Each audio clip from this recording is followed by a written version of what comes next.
Hello everyone, this is Siddharth Patel and welcome to Magnet Brains. So students, हम लोग different types of bills पढ़ रहे थे। हम प्रीवियस लेक्चर में हमने ऑलरेडी मनी बिल कवर कर लिया है और इस लेक्चर में हम फाइनेंशियल बिल 1 और फाइनेंशियल बिल 2 को समझेंगे। सो फाइनेंशियल बिल बेसिकली है क्या और ये मनी बिल से कैसे डिफरेंट है, हमें इस लेक्चर में इस चीज को समझना है। Financial bill are those bills that deals with the fiscal matters, that is revenue और expenditure, या तो जो रुपए आ रहे हैं या जो खर्च हो रहे हैं उनसे डील करने वाले बिल को हम बोलेंगे financial bill. However, the constitution uses the term financial bill in a technical sense. Financial bill are of three kinds. Financial bill तीन प्रकार के हैं, that are money bills, financial bill 1 article 117 clause 1 and financial bill 2 that is article 117 clause 3। ये चीज भी आपको clear है, ठीक है। Financial bill are of three types और फाइनेंशियल बिल किस चीज से डील करते हैं, दैट इज रेवेन्यू और द एक्सपेंडिचर। और फाइनेंशियल बिल का टाइप ही है मनी बिल। अभी आपको थोड़ी सी देर में समझ में आ जाएगा कि कैसे। This classification implies that money bill are simply a species of financial bill, hence all the bills are financial bill but all financial bills are not money bill। अगर आपको ध्यान हो तो हमने फंडामेंटल राइट्स में जब हम पढ़ रहे थे तब हमने एक वेन डायग्राम बनाया था, है ना, जिसमें हमने सबसे अंदर फंडामेंटल राइट्स को रखा था, देन हमने रखा था कॉन्स्टिट्यूशनल राइट्स को। आप बोलेंगे कि सर आप बिल पढ़ाते पढ़ाते कहां फंडामेंटल राइट्स पे चले गए, लेकिन हम इसी के थ्रू समझेंगे। अगर ये वाला वेन डायग्राम अगर आपको समझ में आ गया होगा तो आपको फाइनेंशियल बिल समझने में ज्यादा प्रॉब्लम नहीं होगी। इसको इस साइड बनाते हैं so that we can compare this Venn diagram with the financial bill वाला। सबसे अंदर वेन डायग्राम में थे fundamental rights, then constitutional rights, then legal rights and then human rights. हमने चार वाला बनाया था ना, एंड देन ह्यूमन राइट्स, और यहां पे money bill and financial bill. सबसे अंदर थी fundamental rights, then constitutional rights, then legal rights and then human rights. ये हमने किस में देखा था, ये हमने फंडामेंटल राइट्स वाले वेन डायग्राम में, अगर आपको ध्यान हो तो ये हमने फंडामेंटल राइट्स वाले वेन डायग्राम में देखा था। एंड दिस अब हम इसे फाइनेंशियल बिल वाला वेन डायग्राम आप समझ लीजिए, ठीक है।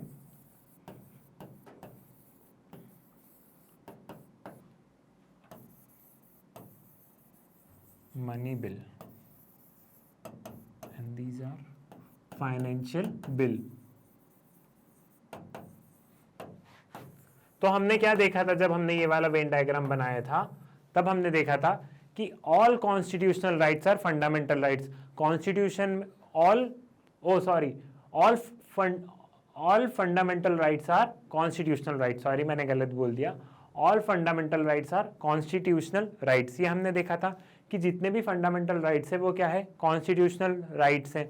लेकिन जितने भी कॉन्स्टिट्यूशनल राइट है क्या वो फंडामेंटल राइट्स हैं? वो फंडामेंटल राइट्स नहीं है ना। कॉन्स्टिट्यूशन में तो बहुत सारी राइट्स दी गई हैं, लेकिन क्या वो सारी राइट्स फंडामेंटल राइट्स हैं?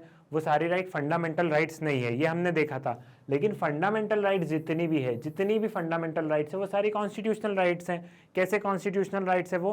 क्योंकि सारी फंडामेंटल राइट्स कॉन्स्टिट्यूशन के अंदर है। सो फंडामेंटल राइट्स एक तरीके से देखो तो कॉन्स्टिट्यूशनल राइट्स ही हुई ना, because fundamental rights are written in the constitution. So all fundamental rights are constitutional rights. ये वाला हमने यहाँ पे यूज किया था, all fundamental rights are constitutional rights, are constitutional, all fundamental rights are constitutional rights, because जितनी भी fundamental rights है ये सारी कॉन्स्टिट्यूशन के अंदर ही है। And all constitutional rights are not fundamental rights. अब अगर कोई दूसरी कॉन्स्टिट्यूशनल में राइट्स हैं, कॉन्स्टिट्यूशन में तो और भी बहुत सारी राइट्स हैं, है ना। सो क्या वो फंडामेंटल राइट्स हैं? वो फंडामेंटल राइट्स तो नहीं है, ठीक। So all fundamental rights are constitutional rights but all constitutional rights are not fundamental rights. ये हम फंडामेंटल राइट्स में भी समझ चुके थे। वैसे ही मनी बिल का केस है कि all money bill are financial bill, और money bill are financial bill. हम बोल सकते हैं कि all money bill are financial bill, लेकिन all financial bill are not money bill. इसको यहाँ पे लिख लेते हैं हम लोग तो ज्यादा आपको क्लैरिटी होगी। इस वेन डायग्राम में आपको समझाने के लिए बताया था। So we can say all money bill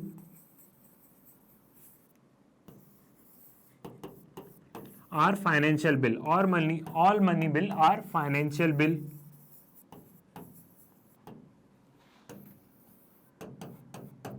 But all financial bill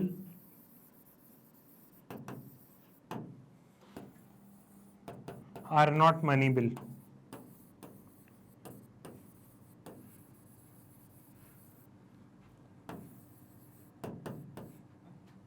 ठीक है, all money bill are financial bill, ठीक है, and all financial bill are not money bill. Same हमने यहाँ पे देखा था, these in the case of fundamental right and these in the case of constitutional right. अभी आप इतना समझ जाइए, ठीक है, ये वाला जो मैंने चीज लिखी है अभी आप पहले इसे समझ जाइए कि all money bill are financial bill but all financial bill are not money bill. इतना समझ में आ गया अभी आपको. बाकी आपको जैसे जैसे हम लेक्चर्स में आगे समझेंगे वैसे वैसे आपको चीजें और क्लियर हो जाएगी. ठीक है, अभी हमने फंडामेंटल राइट से इसे कंपेयर कर लिया कि कैसे हमने फंडामेंटल राइट्स का वेन डायग्राम हमने बना के समझा था और कैसे हम फाइनेंशियल बिल के इस वेन डायग्राम को समझ रहे हैं. The classification implies that money bill are simply a species of financial bill. मतलब फाइनेंशियल बिल का एक टाइप है, फाइनेंशियल बिल का एक टाइप ही समझ लीजिए आप मनी बिल को. ठीक है, it is a type of financial bill. ठीक है, फाइनेंशियल बिल की एक टाइप है, क्या है, money bill. Hence all money bills are financial bill but all financial bill are not money bill. Hence money bill are financial bill, all money bills are financial bill but all financial bills are not money bill. ये चीज भी हमें clear है. All those financial bill are money bill which contain exclusively those matters which are mentioned in Article 110 of the Constitution. All those financial bill are money bill which contain exclusively those matter which are mentioned in Article 110 of the Indian Constitution. अब क्या बोलना चाह रहे हैं, अभी बोलना चाह रहे हैं कि मनी बिल क्या है. Money bill deals with the Article 110. Money bill deals with the Article 110. Financial bill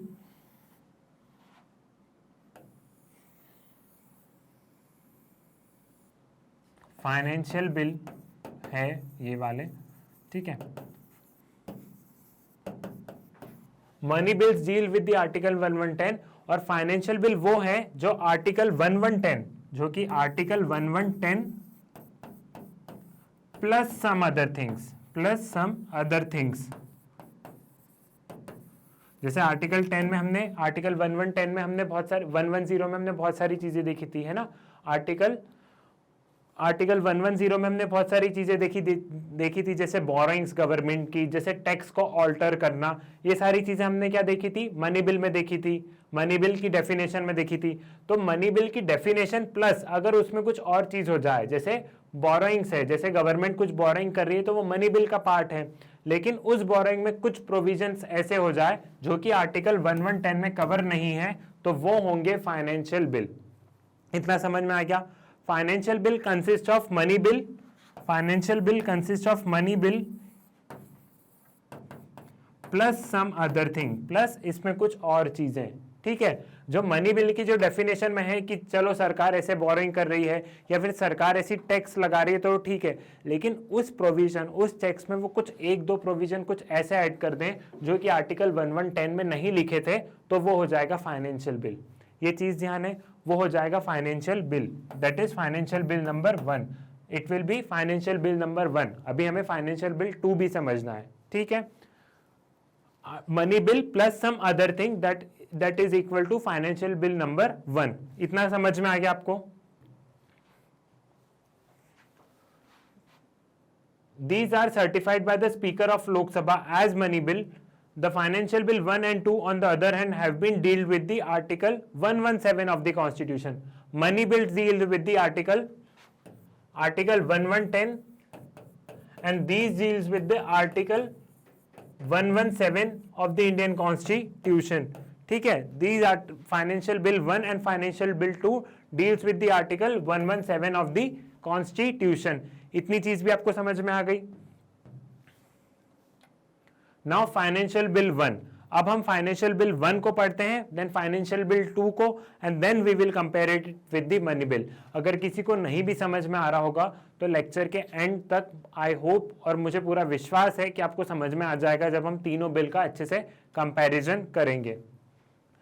financial bill is a bill that contains Financial bill is a bill that contains not only any or all the matters mentioned in Article 1110 but also some other matter of general legislation। Article 1110 तो हो गई, लेकिन उसमें कुछ और चीजें add कर दी जाए तो वो हो जाएगा financial bill number 1। For instance a bill that contains a borrowing clause but does not exclusively deal with the borrowing. ये भी चीज क्लियर है। हम यहाँ पे एक साथ साथ में एक डायग्राम बनाते चलेंगे। आप भी अपनी डायरी जो है ना, अपनी कॉपी है, उसमें आप भी ऐसे डायग्राम बनाते चलिए, ठीक है। इससे हमें आसानी हो जाएगी। जैसे type of the bill that is money bill. हमें कंपेयर भी करना है ना। Money bill deals with the article 1110। यहाँ पे आर्टिकल्स लिख देते हैं। Then financial bill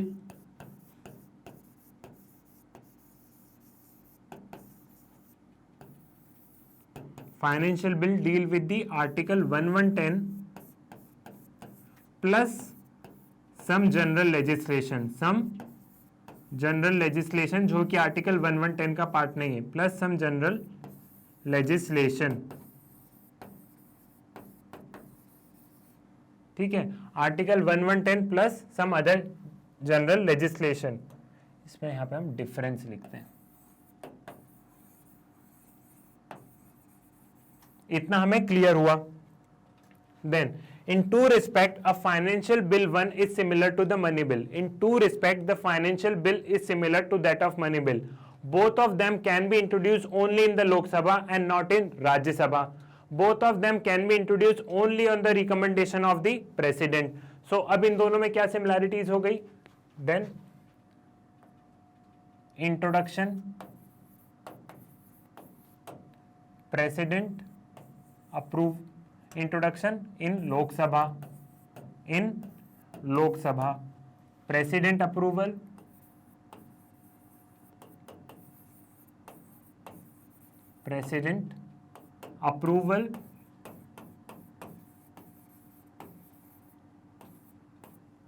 yes।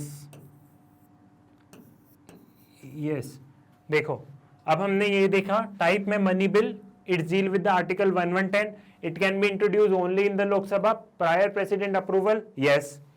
Then type financial bill, difference क्या है? आर्टिकल 1110 के जो प्रोविजन है वो तो होंगे ही, प्लस सम जनरल लेजिस्लेशन। जैसे टैक्स लगाना है तो टैक्स में कुछ एक आध प्रोविजन और ऐड कर दिया जो कि आर्टिकल 1110 में नहीं होंगे, तो हम उसे बोलेंगे फाइनेंशियल बिल 1। इसको यहाँ पे 1 कर लो और 1 को हम कर देते हैं हाईलाइट, सो दैट अभी हम यहाँ पे फाइनेंशियल बिल 2 भी लिखेंगे तो हमें क्लैरिटी रहेगी। फाइनेंशियल बिल 1 में ये हो गया, it can be introduce only in the Lok Sabha, president approval, yes. यहां तक चीजें क्लियर है। Both of them can be introduced only in the Lok Sabha and not in the Rajya Sabha. Both of them can be introduced only on the recommendation of the president. ये वाली चीजें हो गई है हमें clear. In all other respect, Financial Bill 1 is governed by the same legislative procedure applicable to an ordinary bill.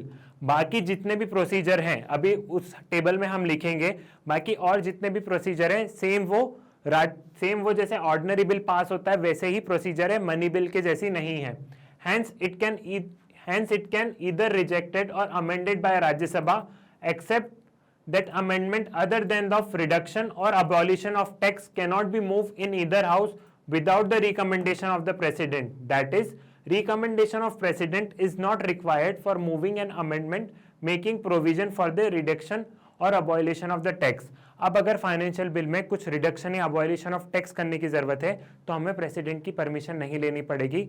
मान लीजिए हमने क्या देखा था, हमने देखा था कि प्रेसिडेंट की अप्रूवल लगती है, प्रेसिडेंट की अप्रूवल यस है फाइनेंशियल बिल 1 में, तो अब हमने प्रेसिडेंट से अप्रूवल ले लिया। अब इसमें कुछ और प्रोविजंस हमने लिखे थे, इसमें हमने टैक्स के कुछ और प्रोविजन लिखे थे, लेकिन बाद में ऐसा लगा कि उस टैक्स को हमें या तो अबॉलिश करना है या उस टैक्स को हमें रिड्यूस करना है। जब टेबल को किया गया, जब bill floor of the house पे लेके आए, तब ऐसा लगा कि हमें उस प्रोविजन में, हमें उस बिल में कुछ या तो टैक्स में अबॉलिशन करना है या रिडक्शन करना है, तो फिर वापस से प्रेसिडेंट की अप्रूवल नहीं लेनी पड़ेगी, वो आप वहीं पे कर सकते हैं। क्लियर है ये वाली चीज? Hence, it can either be rejected or amended by the Rajya Sabha, except that an amendment other than for the reduction or abolition of tax cannot be moved in either house without the recommendation of president. That is, recommendation of the president is not required for moving an amendment making provision for reduction or abolition of the tax. Tax वाली चीज आपको समझ में आ गई कि president की recommendation की जरूरत नहीं है। क्या मनी बिल राज्यसभा अमेंड कर सकती है? अब यहां पे पावर ऑफ द राज्यसभा लिख लो। Power of Rajya Sabha,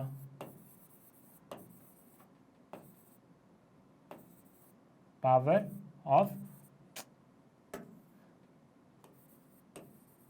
of Rajya Sabha. Rajya Sabha क्या यहां पे अमेंड या कुछ कर सकती है? नो। यहां पे कर सकती है amend and reject, yes. Rajya Sabha की यहां पे power ordinary legislative making power जैसी है ना। यहाँ पे मनी बिल में राज्यसभा को कोई पावर नहीं है, लेकिन फाइनेंशियल बिल में राज्यसभा को पावर है कि ये अमेंड कर सकती है फाइनेंशियल बिल को। और लेकिन ये इंट्रोडक्शन होगा इसका लोकसभा में, इसका इंट्रोडक्शन होगा नहीं राज्यसभा में। ये चीज भी क्लियर है? Hence it can either be rejected or amended by the Rajya Sabha. क्या मनी बिल रिजेक्ट कर सकती है Rajya Sabha? Rajya Sabha has no power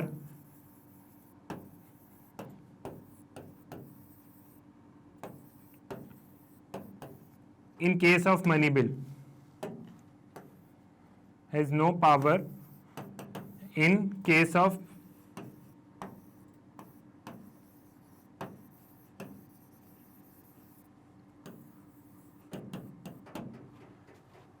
Rajya Sabha has no power in case of money bill. हमने मनी बिल के केस में क्या देखा था? हमने मनी बिल के केस में देखा था कि राज्यसभा के पास, लोकसभा जब बिल पास कर देती है तो राज्यसभा के टेबल पे चला जाता है, फिर राज्यसभा के पास ओनली 14 डेज, कितने? सिर्फ और सिर्फ 14 डेज रहेंगे। या तो आप इस बिल को पास कर दीजिए, और अगर राज्यसभा ने 14 डेज के अंदर अंदर इस बिल को पास नहीं किया तो लोकसभा समझेगी कि राज्यसभा ने बिल को पास कर दिया है। ये चीज हमें पता है। राज्यसभा मनी बिल को रिजेक्ट नहीं कर सकती, राज्यसभा मनी बिल को अमेंड नहीं कर सकती। ये वाली चीज भी हमें क्लियर है। So the power of the Rajya Sabha in case of money bill कुछ भी नहीं है। मनी बिल से रिलेटेड राज्यसभा के पास में कोई पावर नहीं है। लेकिन अगर हम फाइनेंशियल बिल देखें तो it can either be rejected और amended by the Rajya Sabha. Rajya Sabha इसे रिजेक्ट भी कर सकती है और अमेंड भी कर सकती है। सो फाइनेंशियल बिल में राज्यसभा को इक्वल पावर है कंपेरेबल टू द लोकसभा। ये चीज भी क्लियर है? But it can be introduce only in the Lok Sabha. Both of them can be introduce only in the Lok Sabha and the Rajya Sabha. लेकिन जो फाइनेंशियल बिल 1 है वो लोकसभा में ही इंट्रोड्यूस होगा, राज्यसभा में नहीं होगा।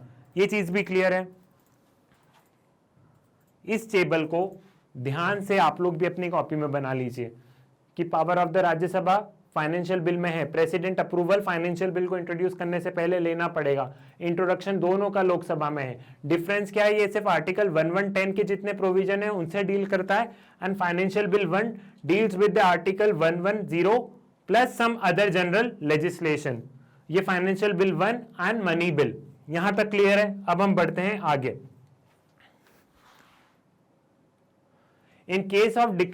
In case of disagreement between the two houses over such a bill, the president can summon a joint sitting of two houses to resolve a deadlock. When a bill is presented to the president, he can give his assent to the bill or withhold his assent to the bill or return the bill for the reconsideration. क्या joint sitting का provision money bill में था?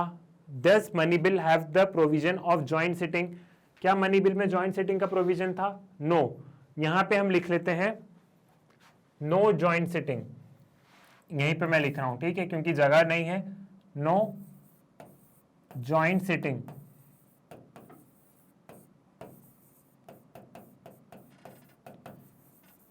Financial bill 1 में joint sitting का provision है, yes. Financial bill में joint sitting का provision है, यस, जॉइंट सिटिंग वाला, ठीक है। तो फाइनेंशियल बिल में जॉइंट सिटिंग हो सकती है। क्या प्रेसिडेंट फाइनेंशियल बिल में सस्पेंसिव वीटो लगा सकते हैं? क्या प्रेसिडेंट फाइनेंशियल बिल को रिकंसिडरेशन के लिए भेज सकते हैं? यस। यहां पे जो प्रेसिडेंट के अप्रूवल पे है, यहां पे मैं लिख रहा हूं रिकंसिडरेशन,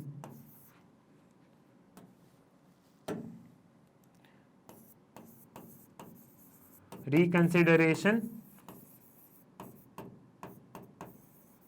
अलाउड।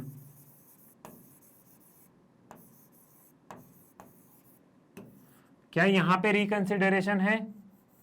नो रिकंसिडरेशन, है ना। यहां पे प्रेसिडेंट रिकंसिडरेशन नहीं कर सकते ना, या तो वो बिल को एसेंट दे या वो बिल को विथ होल्ड करे। लेकिन यहां पे या तो प्रेसिडेंट रिकंसिडरेशन के लिए भेजे, या वो विथ होल्ड करें, या फिर एसेंट दे। यहां पे तीनों चीज प्रेसिडेंट एक्सरसाइज कर सकते हैं। ये वाला लेक्चर सिर्फ उन्हीं को समझ में आएगा जिसने मनी बिल वाला पूरा लेक्चर देखा होगा।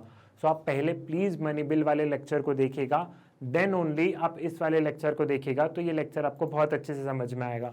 और ये जो सारी टेक्निकल चीज़ें हैं ये प्रीलिम्स में पूछी जाती है, इसलिए हम ऐसे फ्लो चार्ट बना के कर रहे हैं। वरना हम चाहते तो सिर्फ रीड भी कर सकते थे कि इस बिल पे ये पावर है, इस बिल पे ये पावर है, but we have to compare कि किस बिल पे कितनी क्या और कैसी कैसी पावर्स हैं प्रेसिडेंट की, राज्यसभा की। सो आप भी अपनी नोटबुक में फ्लो चार्ट बना लीजिएगा, थोड़ा सा हाथों को कष्ट दो, ठीक है। यहां तक आ गया समझ में? When a bill is presented to the president, he can either give his assent to the bill or withhold his assent to the bill or return the bill for reconsideration to the houses. ये चीज clear हो गई। Then we have come to the financial bill 2. हमने money bill और financial bill 1 में comparison कर लिया है। अब हम देखेंगे कि फाइनेंशियल बिल 2 क्या है, ठीक है। हम ये वेन डायग्राम भी समझ चुके हैं कि money bill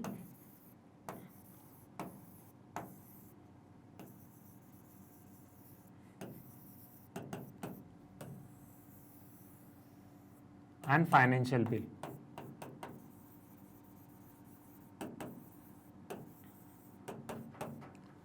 All money bill are financial bill, but all financial bill are not money bill, क्योंकि फाइनेंशियल बिल में, फाइनेंशियल बिल 1 में article 1110 plus some other provision add हो जाते हैं, plus some other provisions.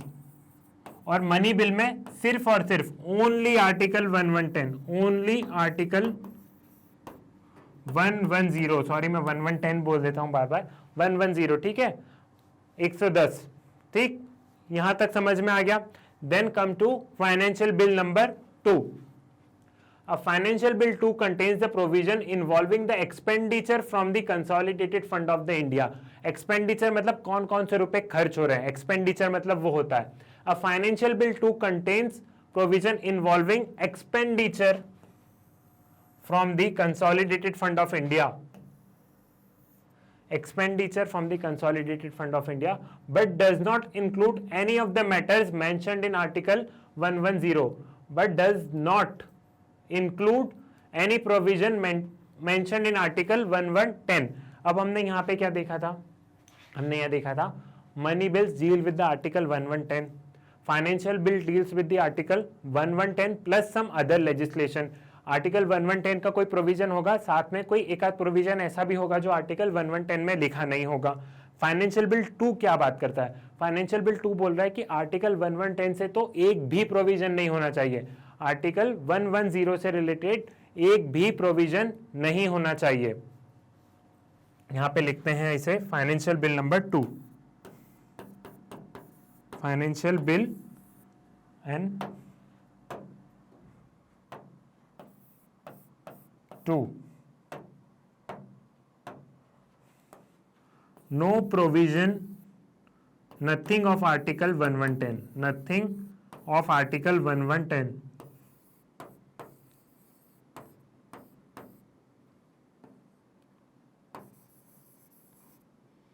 of article 110, nothing of article 110। ये चीज भी हमें समझ में आ गई। इन तीनों का ये वाला डिफरेंस हमें समझ में आ गया। Money bill money bill purely deals with the article 110.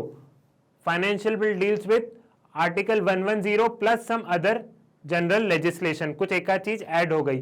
Financial bill 2 deals with nothing of article 110. 110 का कोई भी प्रोविजन नहीं होना चाहिए, ये प्योरली आर्टिकल 110. यहां पे क्या है 110 प्लस सम अदर लेजिस्लेशन, और ये प्योरली यहां पे प्योरली आर्टिकल 110 नहीं होना चाहिए. सो ये डिफरेंस हमें अच्छे से याद रखना है. इतना समझ में आ गया. अब आगे बढ़ते हैं.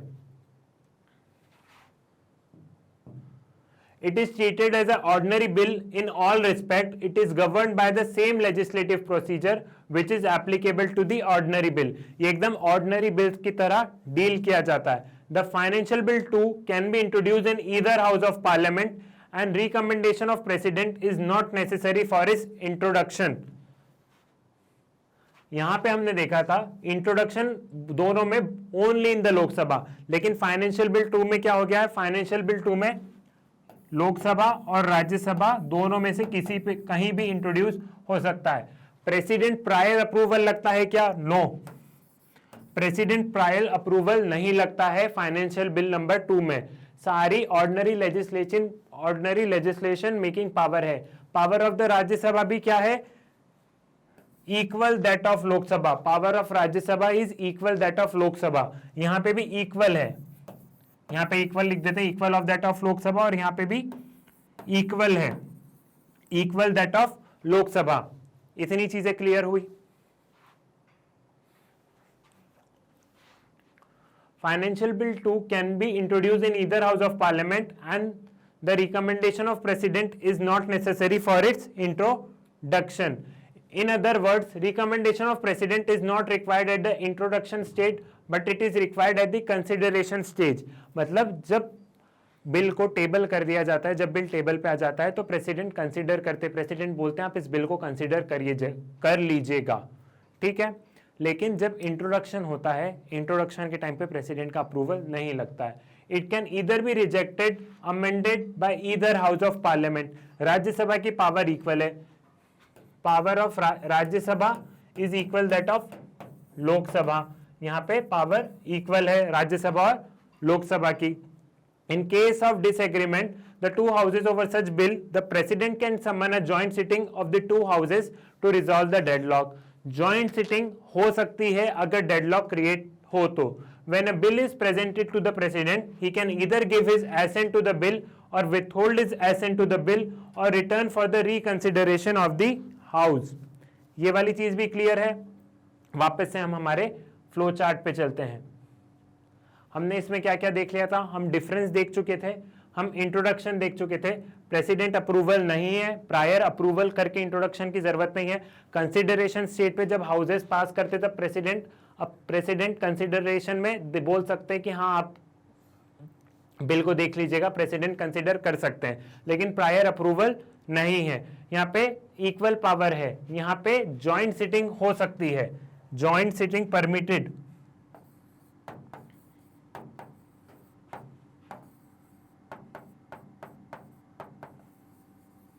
यहाँ पे जॉइंट सिटिंग हो सकती है. हुई चीजें क्लियर. अब एक बार हम हमारे पूरे फ्लो चार्ट को समझ लेते हैं, क्योंकि इसी फ्लो चार्ट पे बस हमें डिफरेंस देखना है कि इन तीनों बिल में क्या डिफरेंस है. और ये फ्लो चार्ट बहुत इंपॉर्टेंट है, आपको कहीं और बनाने की जरूरत नहीं पड़ेगी, कुछ बुक्स में ढूंढने की जरूरत नहीं पड़ेगी. एक बार आप इसे ही देख लेते हैं. हम सबसे पहले देखते हैं money bill.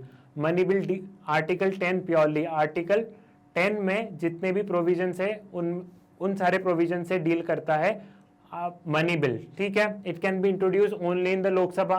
President prior approval yes. Power of the Rajya Sabha नहीं है, power of the Rajya Sabha is not equal. यहाँ पे लिख देते हैं not equal to Lok Sabha. Not equal से आप समझ जाइएगा कि लोकसभा से इक्वल नहीं है. यहाँ पे ज्वाइंट सिटिंग का प्रोविजन नहीं है, क्योंकि राज्यसभा के पास में सिर्फ और सिर्फ कितने 14 डेज है. 14 डेज में आप पास कर दीजिए. अगर आप पास नहीं करेंगे तो लोकसभा मानेगी कि हाँ हमने पास कर दिया है. प्रेसिडेंट के पास कौन कौन सी पावर है मनी बिल में? प्रेसिडेंट या तो उस बिल को एसेंट दे देंगे या प्रेसिडेंट उस बिल को विथहोल्ड कर लेंगे, लेकिन प्रेसिडेंट उसे रिकंसिडरेशन के लिए नहीं भेजेंगे, प्रेसिडेंट उसे वापस से रिकंसिडरेशन के लिए नहीं भेजेंगे, जो कि हमने सस्पेंसिव वीटो में देखा था। मनी बिल क्लियर हुआ। Then financial bill. Financial bill 1 क्या है? Financial bill deals with the article 1110 plus some other general legislation. Article 1110 का एक आध प्रोविजन होगा प्लस उसमें एक आध चीज कोई और ऐड हो गई, that deals with the financial bill 1। यहाँ पे ज्वाइंट सीटिंग हो सकती है, ये रहा ज्वाइंट सीटिंग वाला प्रोविजन। तो यहाँ पे क्या हो सकता है? ज्वाइंट सीटिंग हो सकती है, ज्वाइंट सीटिंग यस है यहाँ पे, ठीक है। Then introduction only in the Lok Sabha. Financial bill can be introduce only in the Lok Sabha. President approval, president का प्रायर अप्रूवल है, यस अप्रूवल है। पावर ऑफ राज्यसभा क्या है? Equal that of Lok Sabha. यहाँ पे इक्वल मेंशन किया है हमने, is equal that of Lok Sabha. यहाँ पे प्रेसिडेंट के पास कौन कौन सी पावर है? यहाँ पे प्रेसिडेंट के पास या तो वो बिल को एसेंट दे या वो बिल को विथहोल्ड कर ले। यहाँ पे प्रेसिडेंट फाइनेंशियल बिल को रिकंसिडरेशन के लिए भी भेज सकते हैं, वापस से हाउस के पास में भी भेज सकते हैं। तो यहाँ पे प्रेसिडेंट अपना सस्पेंसिव वीटो यूज कर सकते हैं। So reconsideration is allowed. यहाँ पे क्या है? Reconsideration is allowed. Then financial bill 2। Financial bill 2 में नथिंग ऑफ आर्टिकल 110, आर्टिकल 110 का जो आर्टिकल 110 है उसका कोई भी प्रोविजन नहीं होना चाहिए। यहाँ पे पूरा आर्टिकल 110, यहाँ पे article 110 plus some other legislation, और फाइनेंशियल बिल 2 में नथिंग ऑफ आर्टिकल 110। इतना क्लियर हुआ। Then introduction, it can be introduce either in the Lok Sabha और Rajya Sabha. It can introduce either in the Lok Sabha और राज्यसभा। ये दोनों के केस में सिर्फ और सिर्फ लोकसभा थी। प्रेसिडेंट अप्रूवल है क्या इंट्रोडक्शन के टाइम पे? इंट्रोडक्शन के टाइम पे प्रेसिडेंट का अप्रूवल नहीं है। Power of the Rajya Sabha is equal to that of Lok Sabha. यहाँ पे ज्वाइंट सिटिंग, ज्वाइंट सिटिंग हमने यहाँ लिखा है, मैंने उसे वहां लिख दिया था, इसको भी यहीं शिफ्ट कर लीजिए। यहाँ पे ज्वाइंट सिटिंग अलाउड है। यहाँ पे ज्वाइंट सिटिंग की सारी चीजें हम लोग लिख रहे हैं, तो यहाँ पे भी यहीं पे लिख लेते हैं हम लोग, यस ज्वाइंट सिटिंग अलाउड है, joint sitting is allowed, joint sitting is allowed. यहाँ पे ज्वाइंट सिटिंग हो सकती है, ये चीज क्लियर हुई। यहाँ क्या प्रेसिडेंट रिकमेंडेशन वापस रिकंसिडरेशन के लिए भेज सकते हैं? यहाँ भी प्रेसिडेंट अपना सस्पेंसिव वीटो यूज कर सकते हैं, रिकंसिडरेशन अलाउड। यहाँ पे reconsideration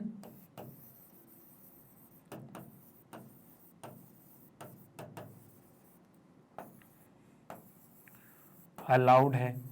financial bill article 117, article 117 है, उनमें इनके प्रोविजंस है।